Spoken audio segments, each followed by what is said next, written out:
जय हिंद। आज इस वीडियो में हम चर्चा करने वाले हैं ई कॉमर्स के बारे में। ई कॉमर्स क्या है, उसके विभिन्न एस्पेक्ट, उन विषयों पर चर्चा करेंगे। ई कॉमर्स, सबसे पहली बात कि इस वीडियो में हम किन किन विषय वस्तुओं पर चर्चा करने वाले हैं उसके बारे में जान लेते हैं। सबसे पहला पॉइंट ये होगा कि ई कॉमर्स क्या है, इसका विकास कैसे क्या हुआ, स्ट्रक्चर क्या है, फादर ऑफ ई कॉमर्स के नाम से कैसे जाना जाता है, इसके प्रकार क्या होते हैं यानी कि टाइप्स क्या होते हैं, पॉपुलर ई कॉमर्स जो वेबसाइट्स वगैरह हैं, कौन कौन से प्लेटफॉर्म्स कौन से हैं उनके बारे में हम जानेंगे।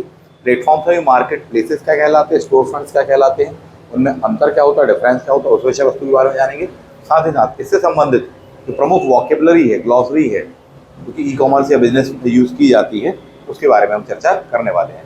तो सबसे पहला पॉइंट कि ई कॉमर्स क्या होता है, बहुत ही सिंपल वे में यदि कहा जाए तो ऑनलाइन प्लेटफॉर्म के माध्यम से, इलेक्ट्रॉनिकली जिसको कहा जाता है, ऑनलाइन प्लेटफॉर्म के माध्यम से कुछ भी खरीदना बेचना क्या कहलाता है, ई कॉमर्स करके कहलाता है।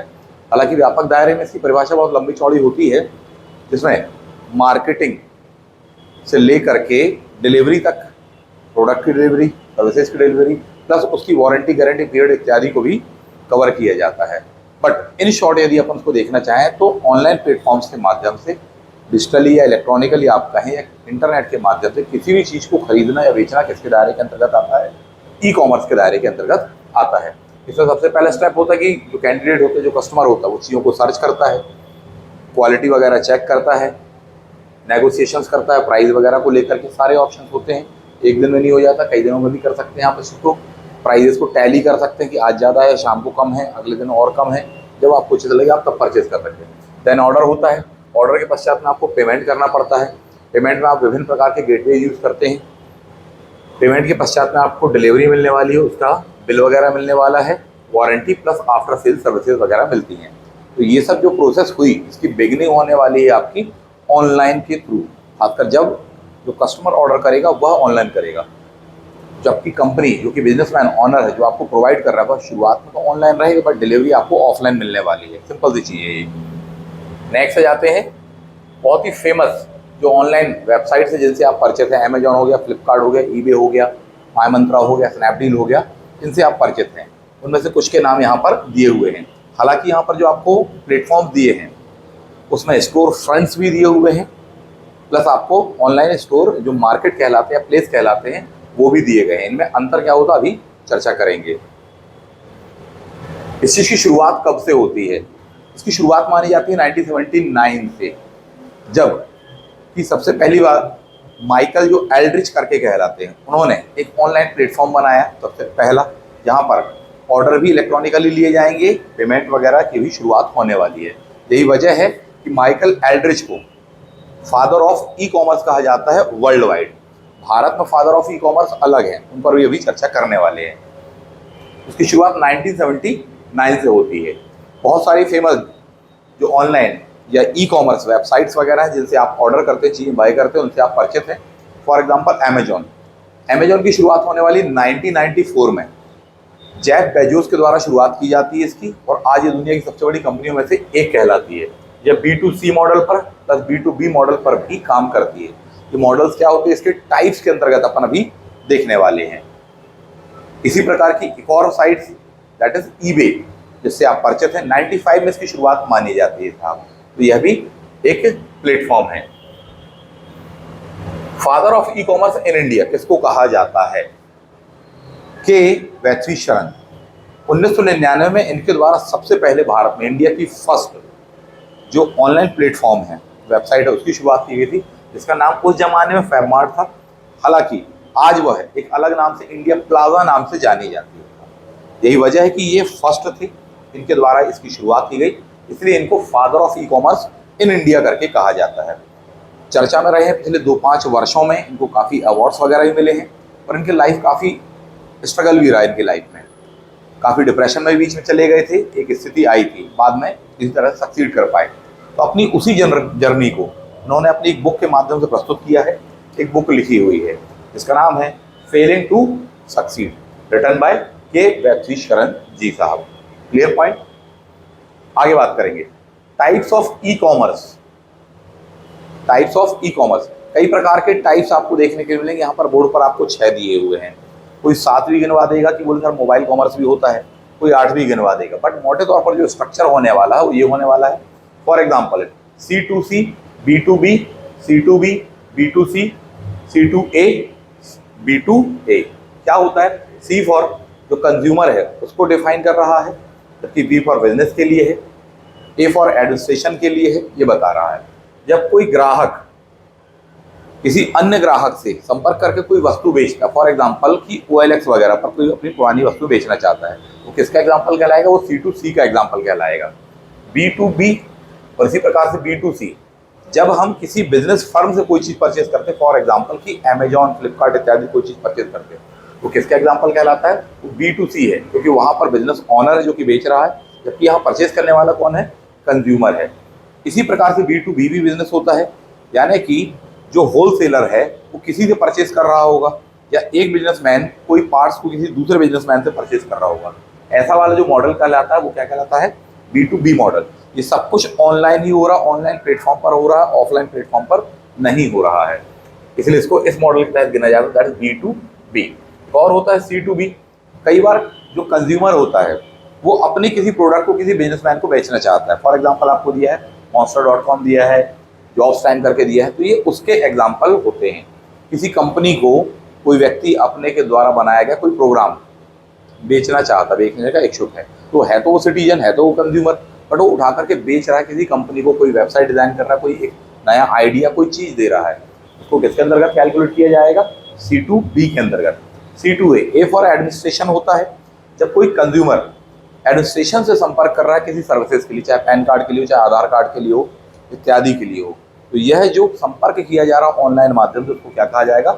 C2A करके कहा जाएगा। इसी प्रकार से B2A बिजनेस टू एडमिनिस्ट्रेशन, यहाँ पर कंज्यूमर कर रहा है, यहाँ पर बिजनेसमैन कर रहा है, कोई संस्था कर रही है, कोई व्यापारिक संस्थान कर रहा है, जिसको क्या कहा गया है? B2A करके कहा गया है। ये प्लेटफॉर्म्स और भी हैं। इसके अलावा एक चीज़ और भी होती है कि जो संस्थाएं हैं, प्राइवेट संस्थाएं भी होती हैं, सरकारी संस्थाएं भी होती हैं। उनमें से एक संस्था, जैसे कि फॉर एग्जांपल कि गवर्नमेंट के द्वारा बनाई गई ही कोई संस्था जो कि एक कॉरपोरेट है, चाहे BSNL के बारे में आप बात कर लें, चाहे IRCTC के बारे में बात कर लें, तो वहाँ पर भी कस्टमर उनसे कुछ खरीद रहा है, चाहे टिकट्स वगैरह ले रहे हो, चाहे अन्य सर्विसेज वगैरह ले रहे हो, तो वो भी किस मॉड्यूल के अंतर्गत आती हैं? वो गवर्नमेंट टू कंज्यूमर कहना चाहिए ना, G2C का मॉडल कहा जा सकता है। बट ये यदि सरकार के द्वारा वो बनाई गई वो संस्थाएं प्रॉफिट के मॉडल पर काम कर रही होंगी तो उसको B2C ही कहा जाएगा, ना कि G2C करके कहा जाएगा, ना कि गवर्नमेंट टू कंज्यूमर कहा जाएगा। उसको क्या कहा जाएगा? उसको कहा जाएगा बिजनेस टू कंज्यूमर ही कहा जाता है। हालांकि ध्यान देने वाली बात यह है कि यह चीज़ ई-कॉमर्स के दायरे में भी आती है, प्लस वह ई-गवर्नेंस के दायरे में भी आती है, तो उसकी सहभागिताएं करके कहलाती हैं ऑनलाइन प्लेटफॉर्म के माध्यम से। ठीक, यहाँ पर हम ई-कॉमर्स को ही फोकस कर रहे हैं। नेक्स्ट आ जाते हैं, और भी इसमें यदि आप देखें तो मोबाइल वाला नहीं दिया हुआ है, इस प्रकार से प्लेटफॉर्म्स भी और बढ़ाए जा सकते हैं, गिनाए जा सकते हैं, बट मोटे तौर पर ये 6 ही होते हैं। ई-कॉमर्स के बिजनेस के टाइप, इस पर किस प्रकार से क्वेश्चन गत वर्षों में आते रहे हैं, ये क्वेश्चन आप देख पा रहे होंगे। असिस्टेंट रजिस्ट्रार परीक्षा में आया हुआ ये क्वेश्चन है मध्य प्रदेश में। IRCTC वेबसाइट किस पोर्टल से संबंधित है? यहाँ पर ई-कॉमर्स वर्ड नहीं लिखा है, केवल पोर्टल पूछा है या उसका टाइप बस पूछा है। एक्चुअली वो ई-गवर्नेंस में से बिलोंग करता है। ये क्या कहलाएगा? वह प्रॉफिट के मॉड्यूल पर काम करती है, यही वजह कि इसको B2C करके कहा जाएगा। क्लियर है? तो अपन को टाइप क्लियर होने पर अपन इस बात को स्पेसिफाइड कर पाते हैं, स्पष्ट कर पाते हैं। ई-कॉमर्स के प्लेटफॉर्म 2 प्रकार के होते हैं, एक कहलाता मार्केट प्लेस, जबकि एक कहलाता है स्टोर फ्रंट। मोटे तौर पर कहा जाए तो जो मार्केट प्लेस होता है वो ग्राहकों के लिए होता है, यानी आम लोगों के लिए, नागरिकों के लिए, ग्राहकों के लिए, कोई वस्तु खरीदना चाहते हैं उनके लिए। जबकि ये खरीदते किससे हैं? किसी बिजनेस फर्म से, फॉर एग्जांपल अमेजॉन, फ्लिपकार्ट इत्यादि वगैरह खरीद रहे हैं, इसको क्या कहा जाता है? इसको मार्केट प्लेस करके कहा जाता है। एक और चीज़ होती है स्टोर फ्रंट्स करके कहा जा रहा है। स्टोर फ्रंट इसके आगे की अवधारणा है। स्टोर फ्रंट्स क्या करते हैं? ये स्पेशली बिजनेस ओनर के लिए होता है, यानी कि कोई व्यापारी है अपने प्रोडक्ट को ऑनलाइन प्लेटफॉर्म पर लाना चाहता है तो इनकी सहायता लेता है। उसको इंफ्रास्ट्रक्चर, वेबसाइट डिज़ाइनिंग, ऐड, बहुत सारी चीज़ें ये प्रोवाइड करते हैं। फॉर एग्जांपल जैसे अमेजॉन वर्क कर रही है, फ्लिपकार्ट वर्क कर रही है, तो अमेजॉन और फ्लिपकार्ट वगैरह इनसे ही सर्विसेज लेते हैं, या इस तरह की सर्विसेज, इस तरह की संस्थाओं से सर्विसेज लेते हैं। हालांकि अमेजॉन ने अपना पेमेंट गेटवे वगैरह अलग भी डेवलप किया हुआ है, बट शुरुआती दौर में इनसे ही ली जाती थी। इनको क्या कहा जाता है? इन्हें ही स्टोर फ्रंट्स करके कहा जाता है। फेमस स्टोर फ्रंट पेपल हो गया, भारत के संदर्भ में देखेंगे तो आप रेजर पे हो गया, इंस्टामोजो वगैरह आप देख सकते हैं, पेटीएम काफ़ी फेमस है। ये क्या है? स्टोर फ्रंट्स हैं। ये किसको सर्विसेज देते हैं? स्टोर फ्रंट ये इनको सर्विसेज देते हैं, जबकि ये किसको सर्विसेज दे रहे हैं? उठा करके कंज्यूमर को दे रहे हैं। कोई आम नागरिक भी अपने बिजनेस को यदि ऑनलाइन प्लेटफॉर्म पर लाना चाहता है तो वो इनसे सर्विसेज ले सकता है। फॉर एग्जांपल सर्विसेज का एक टाइप ही कहा जाए पेमेंट ट्रांसफ़र या पेमेंट गेटवे के नाम से उसको जाना जाता है। फॉर एग्जांपल जैसे बहुत सारी कोचिंग संस्थान वगैरह से आप कोर्स परचेज करते हैं, उनका ऐप आप प्ले स्टोर से डाउनलोड करते हो, जब आप उनको पेमेंट करते हैं तो उनके पेमेंट का एक खास हिस्सा इनको जाता है। क्यों? क्योंकि उसके पेमेंट को वो सिक्योरली उन तक ट्रांसफ़र करते हैं। लगभग ये 7 से 8% तक का होता है, टैक्सेस वगैरह तो अलग ही होते हैं। तो सीधी सी बात ये है कि वह जो सामान्य व्यक्ति है यदि कोई बिजनेस चला रहा है और अपना प्लेटफॉर्म डेवलप करना चाहता है, वेबसाइट खोलना चाहता है, बनाना चाहता है और अपने प्रोडक्ट को ऑनलाइन लाना चाहता है, तो इनसे सर्विसेज देता है वह बिजनेसमैन। जबकि इस प्रकार से डेवलप किए गए जो प्लेटफॉर्म्स हैं वह है फ्लिपकार्ट, अमेजॉन, बहुत सारे ऐसे हैं, ये किसको सर्विसेज दे रहे हैं? ग्राहकों को। यही डिफरेंस कहलाने वाला है किन में? ई कॉमर्स प्लेटफॉर्म्स, खासकर कौन से? मार्केट प्लेस और स्टोर फ्रंट्स में। नेक्स्ट आ जाते हैं, इनमें से कुछ फेमस स्टोर फ्रंट्स के बारे में जान लीजिए। हो सकता है इस पर कभी को इससे सामना हो आपका। स्टोर फ्रंट जो कहलाते हैं उनको 410 भी कहा जाता है। एक्चुअली स्टोर फ्रंट्स पहली लेयर कहलाती है या टॉप लेयर करके कहलाती है, ऐसे और भी होते हैं, तो इनके नाम अलग अलग होते हैं। स्टोर फ्रंट्स को ही क्या कहा जाता है? 410 भी कहा जाता है, प्रेजेंटेशन लेयर भी कहा जाता है।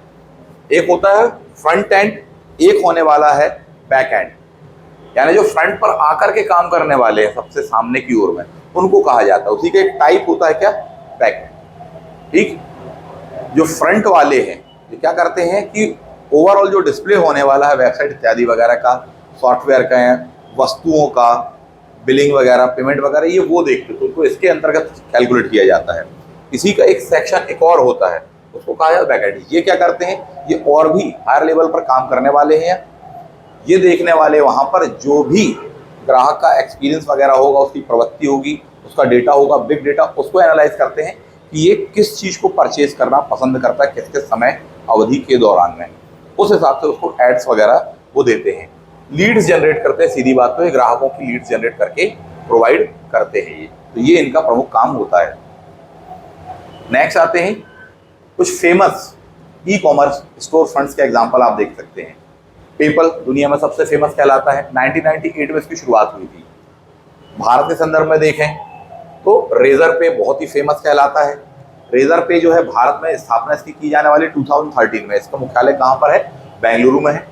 2 व्यक्तियों के द्वारा की गई थी, शशांक कुमार जी एंड हर्षल माथुर जी के द्वारा 2013 में था। जी चार्जेस वगैरह ये अपना काउंट करते, जो कि मैंने आपको बताया, ओवरऑल 3% से लेके 5% और कई बार उसको जोड़ करके भी दिया जाता है, तो 7 से 8% के आसपास में पहुंच जाता है। प्लस जो टैक्सेस वगैरह वो अलग से ही होने वाले हैं। जो इंडियन कंज्यूमर होने वाले या जो इंडियन प्लेटफॉर्म होने वाले उनके लिए अलग चार्जेस होता है। जो फॉरेनर होंगे या इंटरनेशनल वाले होंगे उनके लिए चार्जेस अलग होता है। भारत में एक और आप संस्थान देखते हैं, पेटीएम। इसकी स्थापना 2010 में विजय शेखर शर्मा जी के द्वारा की गई थी।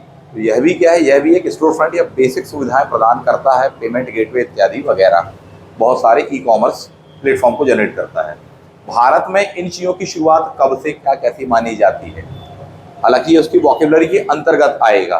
फॉर एग्जांपल जैसे कि कहा जाए वॉकेबुलरी में यूपीआई, जिसका सबसे ज़्यादा कॉमनली यूज किया जाता है, that is unified payment interface के नाम से जाना जाता है। 2016 में इसकी शुरुआत एक पायलट प्रोजेक्ट के रूप में की गई थी, जो कि पुराने जो हमारे गवर्नर साहब थे डॉक्टर रघुराम जी राजन, उनकी रिकमेंडेशन पर या उनकी लीडरशिप में इसको किया गया था। बाद में इसको लॉन्च किया गया। अगस्त के महीने में प्ले स्टोर पर भी यह उपलब्ध होने लगा। यूपीआई होता क्या है? यूपीआई एक ऐसा गेटवे प्रोवाइड किया जाता है, गवर्नमेंट ऑफ इंडिया के संस्थान के द्वारा प्रदान किया गया है, जिसमें कि विभिन्न प्रकार के जो बैंक खाते होंगे उनको एक आईडी के माध्यम से आप जोड़ लेंगे। यानी एसबीआई में खाता है, बैंक ऑफ इंडिया में खाता है, उनको उठाकर एक आईडी में जोड़ लेंगे और उसी से आप पेमेंट कर पाएंगे। अभी फिलहाल में जो इसमें सर्विसेज होती हैं, 1 लाख रुपए तक का ट्रांजैक्शन किया जा सकता है एक दिन में। 10 ट्रांजैक्शन किए जा सकते हैं एक अकाउंट से। यानी लिमिट क्या है? 1 लाख रुपीज़ होती है सामान्य लिमिट, स्पेशल लिमिट ली जाएगी तो उसके चार्जेस वगैरह अलग है, वो बढ़ जाती है। जबकि एक दिन में कितने ट्रांजैक्शन होते हैं, वो 10 ट्रांजैक्शन होते हैं एक अकाउंट के लिए। यदि किसी व्यक्ति को 2 अकाउंट तो एक दिन में 20 ट्रांजैक्शन कर सकता है। किसी के 4 अकाउंट उस यूपीआई आईडी से लिंक है तो एक दिन में वो 40 ट्रांजैक्शन कर सकता है। इसका मीनिंग यह होता है, किसके द्वारा इसको ऑपरेट किया जाता है, लॉन्च किया गया तो एनपीसीआई जो कहलाता है national payment corporation of India, government of India का ही यह संस्थान है, उसके द्वारा इसको लॉन्च किया गया। 2008 में यह बना हुआ है। जबकि इनके द्वारा जो यूपीआई है वह 2016 में लॉन्च किया गया है साहब जी आपका, ठीक, अगस्त 2016 में। बहुत सारे ऐसे आपके द्वारा प्लेटफॉर्म्स डेवलप किए गए हैं जिनको आप देख सकते हैं। क्लियर पॉइंट है ये। तो ये एक महत्वपूर्ण विषय वस्तु अपने आप में बन जाता है, उसको देखना जरूरी है। और भी कुछ इसकी टर्म्स हैं। For example home page. Home page यानी कि जो भी वेबसाइट वगैरह आप ओपन करते हैं तो जो सबसे पहला पेज खुलता है उसको क्या बोलते हैं, होम पेज बोलते हैं साहब जी। एक और होता है लैंडिंग पेज, ये महत्वपूर्ण है अपने आप में। होम पेज को भी आप लैंडिंग पेज कह सकते हैं किसी मायने में, यानी होम पेज लैंडिंग पेज भी हो सकता है। परंतु इसके अलावा लैंडिंग पेज की अवधारणा थोड़ी सी व्यापक है। क्या होता है ये, कई बार आपने यूट्यूब, फेसबुक इत्यादि वगैरह चलाते टाइम्स ऐड देखा होगा कि किसी खास वस्तु का ऐड आया, कहीं जूते का, चप्पल का, कपड़े इत्यादि वगैरह का। जैसे ही आप उस ऐड पर क्लिक करेंगे तो उसका जो यूआरएल होगा उस पर क्लिक हो जाएगा, वो सीधे आपको रीडायरेक्ट कर देता है एक खास वेबसाइट पर, जहाँ पर वह वस्तु उस खास स्पेसिफिक ऑफर या प्राइस के साथ में मिल रही है। वहाँ पर केवल ये किया है तो उसका यूआरएल लिंक जो होता है वो दे दिया जाता है उसके पूरे कंप्लीट उस पाथ के साथ में, तो आप उस वेबसाइट पर पहुँच जाते हैं। तो वह क्या है, आपको उस वेबसाइट के उस पेज पर ही लॉन्च करेगा जहाँ पर वह खास वस्तु दी है। फॉर एग्जांपल अमेजॉन आपने डायरेक्टली ओपन किया, उसमें कई चीज़ें मिलेंगी, कपड़े यहाँ मिलेंगे, जूते यहाँ मिलेंगे, फलानी चीज़ें यहाँ मिलेंगी। जबकि एडवर्टीजमेंट में स्पेशली वह पेज दिया जाएगा कि साहब जी आपको इलेक्ट्रॉनिक गुड्स चाहिए, इलेक्ट्रॉनिक गुड्स में भी आपको टीवी परचेज करना, तो टीवी का ही लिंक दिया जाएगा। तो आप अमेजॉन के होम पेज पर ओपन नहीं होंगे, बल्कि जहाँ पर टीवी से संबंधित जितनी डिटेल्स दी गई होंगी सीधे वहीं पर जाकर के वो खुलेगा। तो वहाँ आपको उसने लैंड कराया रीडायरेक्ट करके, यही वजह है उसको क्या कहा जाता है, लैंडिंग पेज। कभी को लैंडिंग पेज होम पेज भी हो सकता है, इसलिए मैंने कहा था हो सकता है फर्स्ट पेज पर लाए, और हो सकता है 10वें, 12वें, 20वें, 50वें नंबर के पेज पर वह आपको ऐड ले आए। दैट इज लैंडिंग पेज के नाम से इसको जाना जाता है। बहुत सारी चीज़ों पर आप इसको फाइंड आउट करते हैं, चाहे यूट्यूब हो, चाहे फेसबुक इत्यादि वगैरह पर हो। इसी प्रकार से एक वोकेबलरी इसकी होती है या ग्लॉसरी होती है, ट्रैफिक सोर्सेज या ट्रैफिक करके कहलाता है। क्या मतलब होता है, एक खास अवधि में या एक दिन में कितने लोगों के द्वारा उस वेबसाइट को विजिट किया गया, उसको ही क्या कहा जाता है, ट्रैफिक। तो ट्रैफिक जनरेट करना काम ही रहता है ऑनलाइन प्लेटफॉर्म पर। ज़्यादा से ज़्यादा लोग आएंगे, देखेंगे, डेफिनेटली परचेज करेंगे। इसमें वो कैलकुलेट करते हैं CTR को, उसको कहा जाता है क्लिक थ्रू रेट करके कहा जाता है, यानी उसके अंदर जाकर कितने लोगों ने क्लिक किया। ऐड दिखाया गया, पॉपअप खोला, ठीक, ऐड दिखाया गया, इंटरेस्टेड होगा तो व्यक्ति उसको ओपन करेगा, नहीं होगा तो स्क्रॉल कर जाएगा। जैसे उसने क्लिक किया तो किस में काउंट होगा, वो क्लिक थ्रू रेट के अंतर्गत काउंट होगा। लीड क्या होती है, एडवर्टीजमेंट के माध्यम से ग्राहकों को आकर्षित करके दिया जाता है। ये वही है, स्टोर फ्रंट्स वगैरह जो होते हैं, आपके बैकहैंड जो होते हैं, वो यही काम करते हैं डेटा एनालिसिस के माध्यम से। पूरे के पूरा डेटा इनके पास में होता है। जो भी व्यक्ति मोबाइल, कंप्यूटर इत्यादि चला रहा है, इनकी वेबसाइट को विजिट कर रहा है, उससे अनुमति मांगते हैं, एक्सेस मांगते हैं। जैसे ही ओके किया जाता है पूरा डेटा उनके पास में चला जाता है। तो जितने भी प्रोडक्ट आपने उस प्लेटफॉर्म पर देखे होंगे, उस वेबसाइट पर देखे होंगे, आज कल परसों, 1 साल, 2 साल, 5 साल पहले जब से आपका अकाउंट है, तो पूरी हिस्ट्री उनके पास में रहती है। उसके आधार पर वो एनालाइज करते हैं कि ये व्यक्ति कब क्या खरीदना पसंद करता है, किन चीज़ों में इसका इंटरेस्ट है, उस प्रकार के एड्स दिखाए जाएंगे। उसके लिए वो ऐड जनरेट करेंगे और लीड प्रोवाइड करते हैं किसको, ऑनलाइन प्लेटफॉर्म या बेचने वाली फर्म्स को। इसी प्रकार से और भी कुछ वर्ड्स होते हैं, जैसे दिया आपको चर्न, है ना। ये क्या होता है कि कितने कस्टमर ने उस वस्तु को परचेज किया लेकिन कितने समय के बाद में यूज़ करना बंद कर दिया, उसको एनालाइज करते हैं। क्योंकि उनका काम है ज़्यादा से ज़्यादा बेचना, तो भाई यूज़ करना बंद नहीं करो तो उसको स्पेशल ऑफर पर वो चीज़ें प्रोवाइड की जाती हैं एक खास समय अवधि में। पूरा का पूरा बिग डेटा को ये एनालिसिस करते हैं, उनका AI जो रहता है वह एनालिसिस करता है। इसी प्रकार से एक और वर्ड होता है, वोकेबलरी होती है, up selling and cross selling. ये सब टैक्टिक्स होती हैं वस्तुओं को बेचने की। क्यों? क्योंकि इन प्लेटफॉर्म का काम ही है कि साहब जी ज़्यादा से ज़्यादा ग्राहकों को लाना और वस्तुओं को बेचना है। तो उनमें एक चीज़ कहलाती है अप सेलिंग। अप सेलिंग का मतलब कोई व्यक्ति मानसिकता बना के आया 200 रुपये वाली वस्तु खरीदना, उसको 200 रुपये के मान लीजिए शूज़ उसको खरीदना है, तो जानबूझकर जैसे ही उसने शूज सर्च किया तो 200 रुपये में तो वो अवेलेबल है, लेकिन जानबूझकर उसको 250 वाला 300 वाला दिखाया जाएगा ताकि वो व्यक्ति ज़्यादा से ज़्यादा खरीदे, ज़्यादा पैसे का खरीदे। उसको ही क्या कहा जाता है? अपसेलिंग। स्पेशल ऑफर दिए जाते हैं और ऑफर यही होता है साहब जी कि 500 वाली चीज़ आपको 250 मिल रही है, 300 मिल रही है, तो व्यक्ति आकर्षित होता है। इसी प्रकार की होती है क्रॉस सेलिंग। ठीक, अपसेलिंग में यही बात है कि साहब ये 250 वाली ना 200 वाली ना दिखा के 250 वाली आपको दिखा रहे हैं। यहाँ डॉलर में दिया हुआ, रुपए में 2000 हो सकता है, 2500 हो सकता है, 5000 50,000 हो सकता है, जो भी उस वस्तु का प्राइस वाली। तो ज़्यादा प्राइस वाली शुरुआत में आपको दिखाई जाती है ताकि ज़्यादा रेवेन्यू जनरेट किया जा सके। इसी प्रकार से होती है क्रॉस सेलिंग। ये भी एक टैक्टिक्स होती है। इसका मतलब ये होता है कि जब किसी व्यक्ति ने कोई एक वस्तु खरीदी, फॉर एग्जाम्पल शूज़ खरीदी, उसको कहा जाए कि इस वस्तु को खरीदने वाले लोगों ने ये और वस्तु, फॉर एग्जाम्पल सॉक्स वगैरह हो गए, मोजे, वो भी खरीदे हैं। उसमें फिर वही ऑफर दिया जाएगा कि साहब जी ये जो 100 रुपये वाला है आपको 30 रुपये में मिल जाएगा यदि आप इसके साथ में परचेज करेंगे। तो जहाँ वो व्यक्ति 300 रुपये का सामान खरीदा तो 330 का खरीदेगा। तो क्या है, ज़्यादा से ज़्यादा बेचना है उसको। व्यक्ति को भी लगता है कि हाँ यार बाहर बाद में खरीदना ही है, 100 में मिलेगा, इससे अच्छा ही काम करो, ऑफर के साथ में मिल रहा है। तो पहले टैक्टिक्स में एक वस्तु जो है ज़्यादा प्राइस वाली बेची गई। जब ये वाला जो उनका तरीका था ये काम कर गया तो अगला जो स्टेप वो लेंगे वो ये करेंगे साहब जी उसने पहली वस्तु खरीदे ली तो उसको दूसरी भी बेच ही दो लगे हाथ। उनका काम ही यही है, उसी मॉड्यूल पर वो वर्क करते हैं। इसको क्या कहा जाता है? इसको क्रॉस सेलिंग करके कहा जाता है, यानी एक के साथ में एक और वाली बात। ड्रॉप शिपिंग एक खास वोकेबलरी होती है। मैन्युफैक्चरर या होलसेलर जब डायरेक्टली जो कस्टमर है उसके पास में वस्तु बेचता है, रिटेलर के बीच में जाने ही नहीं देता ट्रांसपोर्टेशन चार्ज वगैरह बचाने के लिए, तो क्या कहा जाता है? ड्रॉप शिपिंग करके कहा जाता है। इसी प्रकार से एक मॉड्यूल आपको देखने को मिलेगा B2B, B2C, B2B2C भी कहा जाता है।